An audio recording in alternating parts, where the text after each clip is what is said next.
Step 1. Preparation for surgery and standard portals.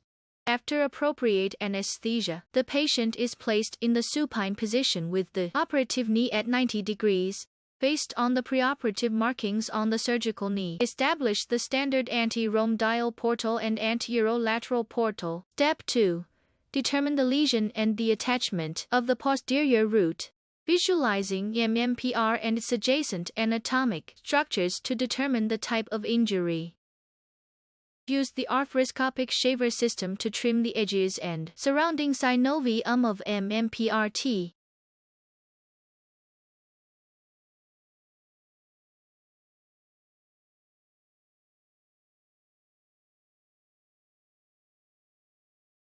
Next, determine the attachment of the posterior root on the anatomical footprint. Use a QWERTY and a burr to carefully scrape and remove the articular cartilage in the attachment down to the subchondral bone of the tibial plateau. Step 3. Suture the tear.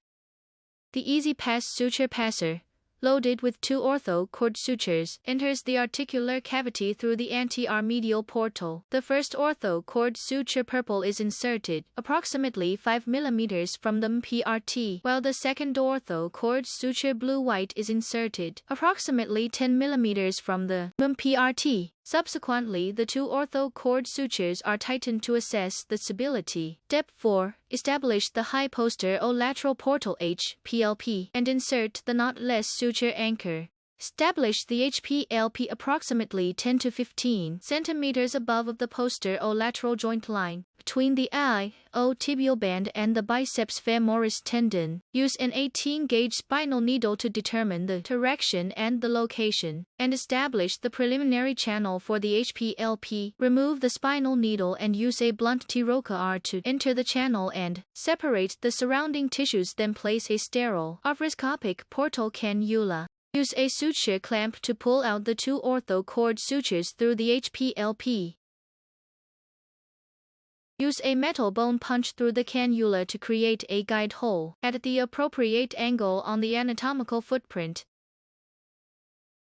Remove the bone punch and thread the 2 ortho-cord sutures into the knotless suture anchor.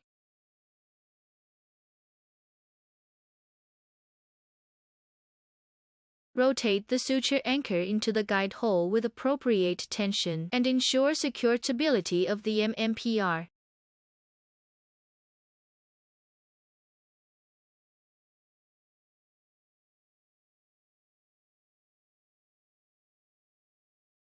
Cut the sutures at an appropriate location. Finally, assess the stability of the medial meniscus and knotless anchor.